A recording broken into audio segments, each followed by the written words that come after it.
It was at Christmas 5 years ago that I had the strange experience of hearing myself on the radio all day long on Boxing Day as Radio 4 broadcast the recording of Harry Potter and the Philosopher's Stone. It has been a privilege to be the voice of J.K. Rowling's work over 6 books, 2,764 pages, and 100 hours and 55 minutes of recordings. The characters are familiar friends and enemies for me, but like millions of others, I eagerly await each new instalment.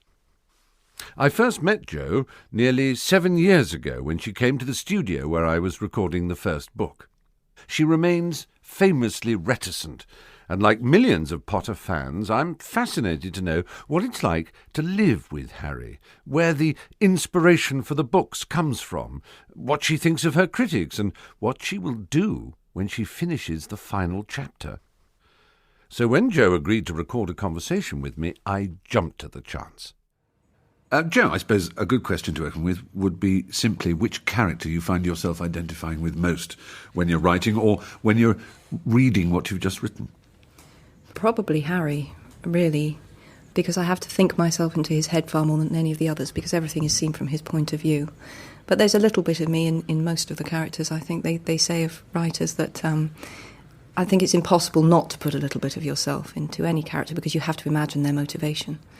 Did it occur to you when you were planning the books, hoping the first one would be published, that so many people who have never been inside a boarding school would relate to the very particular world of an English boarding school which Hogwarts represents? Well, the truth is I've never been inside one either. Of course, I was comprehensive educated. But it was essential for the plot that the children could be enclosed somewhere together overnight. This could not be a day school because the adventure would fall down every second day if they went home and spoke to their parents and then had to break back into school every week to wander around at night. So it had to be a boarding school, which was also logical because where would wizards educate their children? This is a place where there are going to be lots of noises, smells, flashing lights, and you would want to contain it somewhere fairly distant so that muggles didn't come across it all the time. But I think that people recognise the reality of a lot of children being cloistered together, perhaps, more than they recognise the ambience of a boarding school. I'm not sure that I'm familiar with that, but I think I am familiar with what children are like when they're together. The thing is, you have created a world. It's the sort of definition of successful fiction, is to have a world that somehow is circumscribed by its own rules, its own ethics, its own cultural flavour and smell and senses. And you've done this, and that's why it's very common to hear about children and adults dreaming that they're in Hogwarts, dreaming that they are side by side with Harry and Ron and Hermione and so on. And naturally what comes as a result of this too is you get strange warning voices from people I always imagine with steel-coloured hair with a knitting needle stuck through it in a bun at the back, arguing that somehow this is dangerous for people, aside from the whole business of whether or not magic is dangerous for people, which I think we can ignore because it seems to come from such wild chores of unreason. It's all part of that. Young ladies 200 years ago weren't allowed to read novels because it would inflame them and excite them and make them long for things that weren't real. And I remember being very distressed to read when I was quite young about Virginia Woolf being told she mustn't write because it would exacerbate her mental condition. We need a place to escape to, whether as a writer or a reader. And obviously the world that I've created is a particularly shining example of a world to which it's very pleasant to escape. That beautiful image in C.S. Lewis where there are the pools, the world between worlds, and you can jump into the different pools to access the different worlds. And that, for me, was always a metaphor for a library. I know Lewis wasn't actually thinking of that when he wrote it. Christian metaphor for him. Of course. Yeah. But to me, that was to jump into these different pools, to enter different worlds. What a beautiful place. And that for me is what literature should be. So whether you love Hogwarts or loathe it, I don't think you can criticise it for being a world that people enjoy. Precisely. I mean, that is why it exercises such a keen hold on all our imaginations. I read an interview with you in which I was very flattered to see that you drew a parallel between that world and the world of Sherlock Holmes. And I found that a very flattering comparison that also resonated with me, because when I read the Holmes stories, it is, of course, It's a world that never really existed, and yet you can wholeheartedly believe it existed, and more importantly, you want it to have existed, don't you? Exactly right. That's why it's such fabulously entertaining reading. Yeah, and why Sherlock Holmes to this day still gets letters to Absolutely, 221B Baker Street. And of course, it is a peculiarity that you will be accused both of creating a world in which children can luxuriate in an escapist fantasy and for creating a world that is frightening because it's so full of wickedness and danger and that it could upset them. Now, they can't both be true. But I do think it is one of the advances in children's literature that you've made with this remarkable series is that you have not held back from the difficult and the frightening and the treacherous and the unjust and all the things that most exercise children's minds. Well, I feel very strongly that there is a move to sanitise literature because we're trying to protect children not from necessarily from the grisly facts of life, but from their own imaginations. I remember being in America a few years ago and Halloween was approaching, and 3 television programmes in a row were talking about how to explain to children it wasn't real. Now, there's a reason why we create these stories, and we have always created these stories, and the reason why we have had these pagan festivals, and a reason why even the church allows a certain amount of fear. We need to feel fear, and we need to confront that in a controlled environment. That's a very important part of growing up, I think. And the child that has been protected from dementors in fiction, I would argue, is much more likely to fall prey to them later in life in reality. And also, what are we saying to children who do have scary and disturbing thoughts? We're saying that's wrong, and that's not natural, and it's not something that's intrinsic to the human condition, that they're in some way odd or ill. Exactly. That's a very dangerous thing to tell a child. And guilt is the greatest trigger for aggression that man has. Absolutely. And if people grow up thinking they're peculiar for having dark thoughts or for being aware of the weirder side of the world and their lives, then that's going to make them awful human beings, isn't it? I totally agree. And one of the jobs of writing, in a sense, is to show you that you're not alone. Yes. Yes, it is. And certainly I discovered I wasn't alone through books, I think, arguably more than I did through friendships in my early days, because I was quite an introverted child, and it was through reading that I realised I wasn't alone in all sorts of levels. Absolutely. And it's a central anxiety, if you like, that the reader is always confronting with Harry, is that there is this extraordinary closeness he has to Voldemort, the one who must not be named, but must be named. And I think that as the series progresses and we feel, gosh, it's not long now, what is going to happen? There's a great deal of speculation. I'm not asking you to come out with any answers here, but there's a great deal of speculation as to how close this relationship is between the darkest wizard of them all and our hero who saved the world. Well, a question I was asked a lot early on was Voldemort really Harry's father? And of course that's a Star Wars question, really, isn't it? And no, he is not going to turn out to be Darth Vader and Luke Skywalker. He's not in a biological sense related to him at all. No, that's a very good answer to have. I think that one of the current front-running endings, I'm not sure you're aware of this, as far as the betting goes, is that Harry will finally defeat Voldemort at the expense of all his own powers, and that he will end by going into the world as an ordinary muggle, which is an extraordinary idea. It's a good ending. It is a good ending. You can borrow it if you like. And be sued for plagiarism by about 13 million children. This is your problem, isn't it? You're not allowed to read anything written by anybody else, just on the off chance.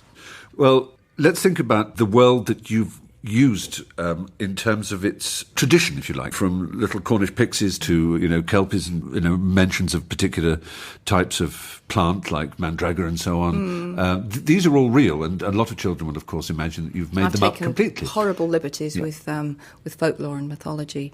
But I'm quite unashamed about that, because British folklore and British mythology is a totally bastard mythology. We've been invaded by people, we've appropriated their gods, we've taken their mythical creatures, and we've soldered them all together to make what I would say is one of the richest folklores in the world, because it's so varied. So I feel no compunction about borrowing from that freely, but adding a few things of my own. But you're right, yes, children, they know that I didn't invent unicorns, but I've had to explain frequently that I didn't actually invent hippogriffs. Although a hippogriff is quite obscure, I went looking, because when I do use a creature that I know is a mythological entity, I like to find out as much as I can about it. I might not use it, but to make it as consistent as I feel is good for my plot. very little on hippogriffs. It's I could the really map, isn't it? It's the here be hippogriffs. Yes, the exactly. famous, Here be hippogriffs. Yes. Yeah, like heffalumps in But they Pooh. don't seem to have been closely observed by medieval naturalists, so I could And take presumably liberties. they are, as the name would imply, and brings us on to your other love, which is language itself at its most basic level of words and derivations. That hippogriff is, of course, a mixture of the idea of a Welsh griffin and a Greek for horse, hippo. That's right. Which is a perfect example, as you say, of the bastardization of our English folklore, like our language. Like it's our language. the perfect mixture. Which is what makes our language so rich. Exactly. And so knobbly and textured, and I love it. And even things like mundungus have a meaning. Mundungus. Isn't that Isn't wonderful? that a fantastic word? And it means? Foul, stinking tobacco, which really suits him. Exactly. Isn't it perfect? Now, do you actually trawl through books of rare words or OED or things, or are they just things that you've got a good memory for words? I don't really trawl books. They tend to be things I've collected or stumbled across in general reading. The exception was Gilderoy Lockhart. The name Lockhart, although I know it's quite a well-known Scottish surname, I found on a war memorial. I was looking for quite a glamorous, dashing sort of surname, and Lockhart caught my eye on this war memorial, and that was it. I couldn't find a Christian name, and I was leafing through the Dictionary of Phrase and Fable one night. I was consciously looking for stuff, generally, that would be useful, and I saw Gilderoy, who was actually a highwayman, and a very good-looking rogue. Really? And Gilderoy Lockhart, it just sounded... It is a perfect, impressive, and yet in the middle quite hollow, of course. Indeed, as we know he was. As we know. So, to get down to the really important bit, which is me. Yes, let's do you. I wondered if the way I've read the books has altered your writing of them. I know that I've told you this before. There was a time when Jessica, my daughter, who's now 10, she absolutely loves the tapes. And there was a time when I was writing Goblet of Fire in particular, where I would settle down to work in the evening and I could hear you reading from her bedroom, which really was a mind-warping experience to be writing one book while listening to you reading Chamber or, Azkaban. Yes. It was bizarre, and I felt that I couldn't escape Harry Potter. There was no escape. I could hear him, and I could see him, and I was writing about him. And yes. Certainly, I have to say, without just purely meaning to be flattering, that the shapes, the phrasing, the balance of sentences does make the books a delight to read in that that's sense. Really kind, and that's really good to hear. Sometimes writers have a marvellous sense of writing for the page, and the words happen in that part of the brain that does it, but reading them out is terribly difficult. See, I love writing dialogue. Yeah. I really love writing dialogue. And when I hear you reading it, it gives me a whole new sense of pleasure because, of course, I never read my work aloud. And yet hearing the dialogue spoken, and I always hear you speak it before I hear actors speak it, is very pleasurable because I've always enjoyed writing it. Each time I do a new book, there's a CD that the engineer at the sound studio produces with all the characters, and it's almost going to have to be a DVD next time. I'm sorry. It's so that I can remind myself of what Lavender sounded like, or what which particular character. Jessica wanted to know how you got Hermione's voice. She thinks you're so brilliant at doing Hermione, and she doesn't understand how someone with such a deep voice can do a girl's voice. So I was to ask you that. That's an interesting question. I always loved the Scottish comedian Stanley Baxter. Do you remember? Oh, yeah. And I noticed from a very early age, when I was 10, that when he did a woman, he usually deepened his voice. So unlike trying to do a sort of falsetto, he would go, "Hello, I'm Faith Douche," or whatever, some strange character like that. And actually, for a lot of women, that works well. Not for young girls, but for grown-up women, that works. So it's softening the voice, really. It's a sort of softening, exactly. Yes. I do remember being there to see you record, and you said to me, "It's very hard to hiss something with no sibilant in it." And someone had hissed something like, "Don't do that."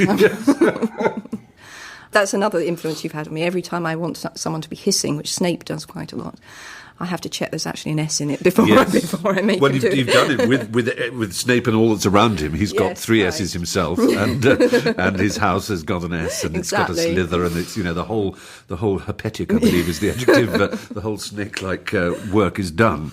Now, a question I'm sure you're asked a lot, and that is for generations now, the ideal child hero is Harry Potter.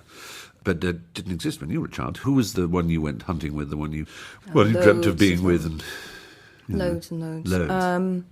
I liked the heroine of The Little White Horse because she was quite plain, and I was plain, and most heroines are very beautiful. Yes. She was freckly and had reddish hair, and I identified with her a lot. Eloise was a bit like that as well. Yes, Did you like I Eloise? love I loved Eloise. There were so many. I loved Ian Nesbit. She's still probably the children's writer with whom I most identify. Yes. She wasn't very sentimental. She wasn't, was she? And she loved a quirky detail. So, yes, I thought she was very, very good. But I think female writers generally are less sentimental about childhood than male writers, in my opinion. I think you're absolutely right. It's a strange thing, children's fiction. There's the boys' adventure style. Yes. Which, is, I suppose, the greatest example of them is Treasure Island, which is just one of the most immaculately written books of any genre. Which is a wonderful book. And it is which truly I a great loved. book, isn't yes. it? Yeah. And that really has almost no females in it at all. That's right. And what you've done is you've written a boys' adventure book, but it is also girls. a girls' book, which is actually extraordinary. And one perhaps shouldn't over-talk about the idea of gender in it. I remember a scene in a Martin Amis novel, I think it's The Information, where the characters have an enormous row talking about this very subject. They actually leaves the dinner table because talking about, women read certain types of book and men read other types of book, and that it will ever be thus. Yes. But do you find... I expect you get more letters from women, from girls, simply because girls are better at writing letters, you said. I have a theory. It was roughly 50% each. And my theory is that parents were so thrilled their sons were reading that they would prod them into writing to me in the hope that they would keep this enthusiasm going. And I've occasionally had extraordinary letters from boys, very, very, very touching letters from boys. Arguably more touching, particularly when it's a letter that's written by someone who obviously doesn't find writing very easy, telling me that it's the first book they've ever read and they really like it. That's a wonderful compliment and an yes, extraordinary it thought, and it must make you slightly go all pink and... It does make me go pink and wibbly. Yeah, exactly. What good is a book, said Alice, without pictures and conversations? In Alice in Wonderland, which is always a book I think grown-ups actually like more than children do. I think so too. But it's a splendid comment and a very sophisticated one, which is why adults like Alice so much.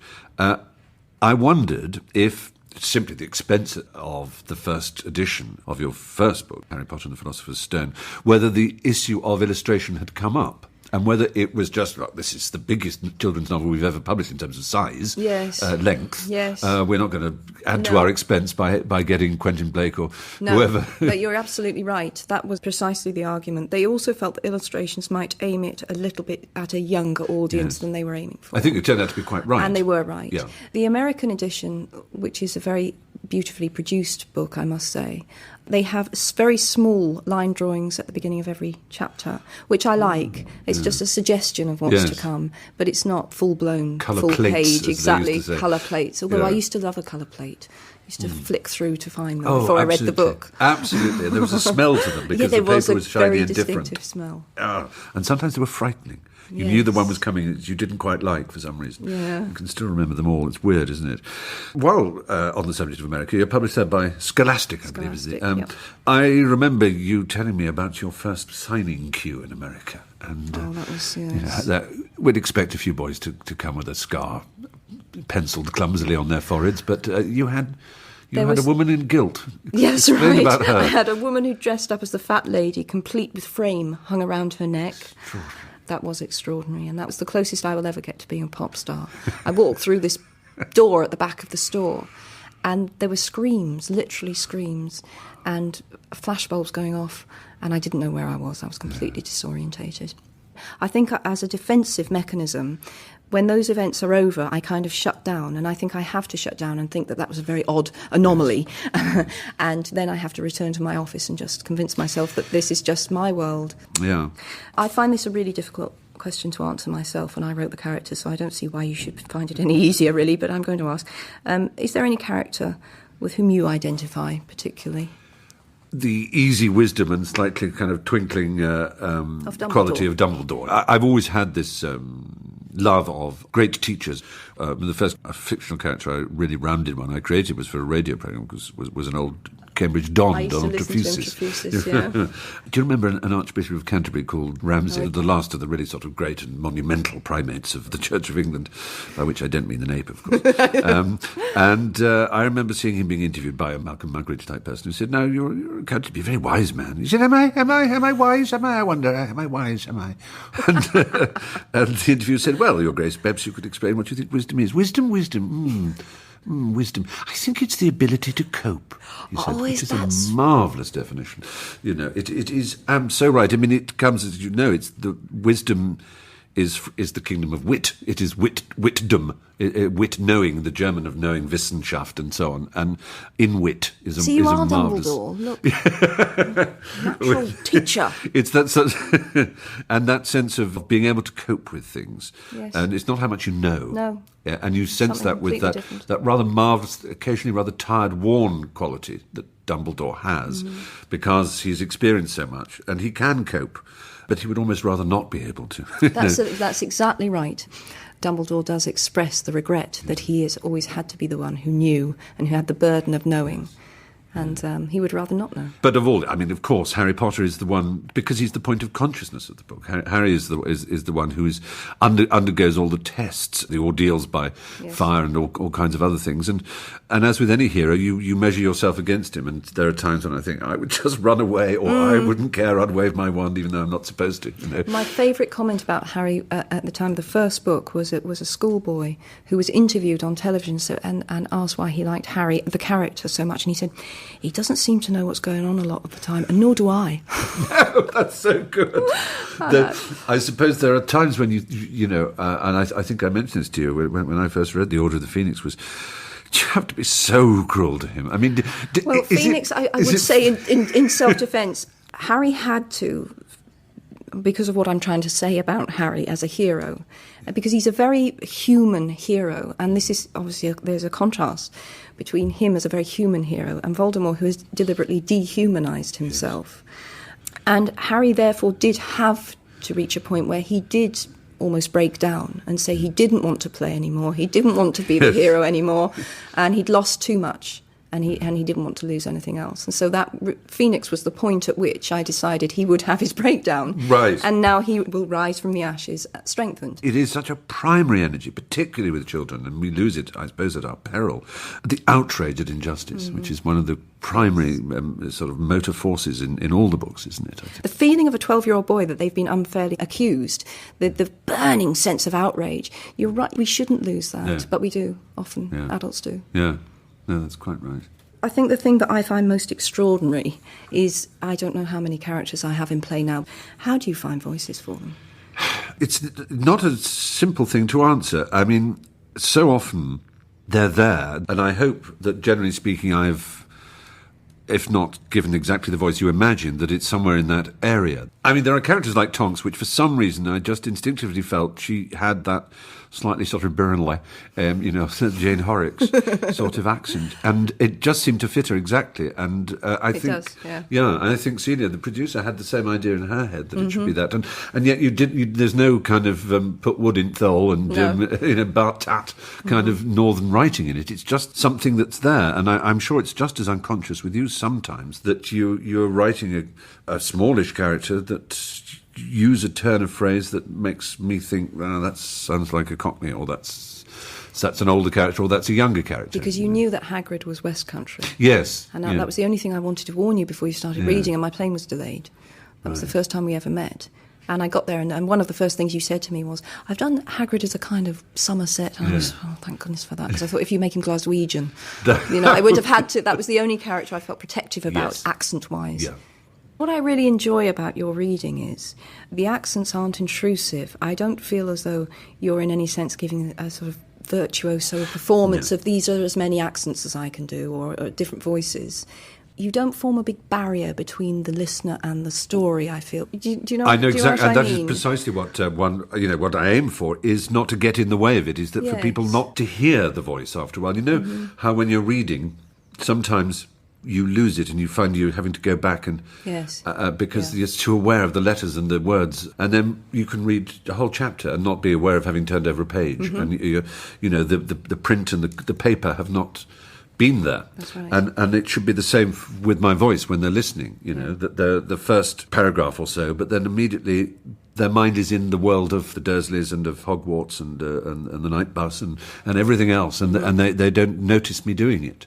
And Celia, the producer, and Helen are very good at making sure that I don't over-project a voice or overdo something. And the only other problem is the pacing. I think it's so important to refresh a Yes, page, yes. you know, because otherwise it can just get a bit lulled, but you mustn't overdo that either. So I don't feel I should almost push you that much further, but are there any scenes that you have particularly, or that you can remember enjoying reading?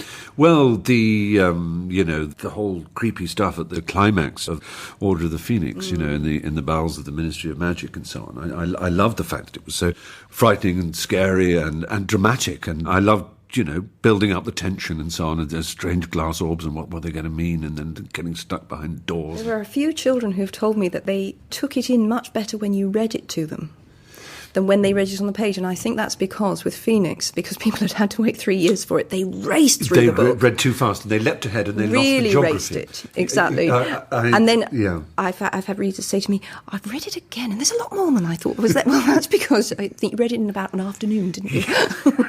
So listening to you, I think, has really, given them a sense of where they are. Is it really true that you've got it all planned out? I mean, yes, it is really true. It's astonishing. Yes, I do know what's going to happen in the end. And occasionally I get cold shivers when someone guesses at something that's very close. And then I panic and I think, it's very obvious. And then someone says something that's so off the wall, I think, no, it's clearly not that obvious. Good. I always leave myself latitude to go on a little stroll off the path, but the path is what I'm essentially following. So much that happens in 6 relates to what happens in 7. Yeah. And you really sort of skid off the end of 6 straight into 7. Really? It's not the discrete adventure that the others have all been, even though you've had the underlying theme of Harry versus Voldemort. In each case, as you know better than anyone, there has been an adventure that has resolved itself. Yes, exactly. Whereas in 6, although there is an ending that could be seen as definitive in one sense, you very strongly feel the plot is not over this time, and it will continue. So.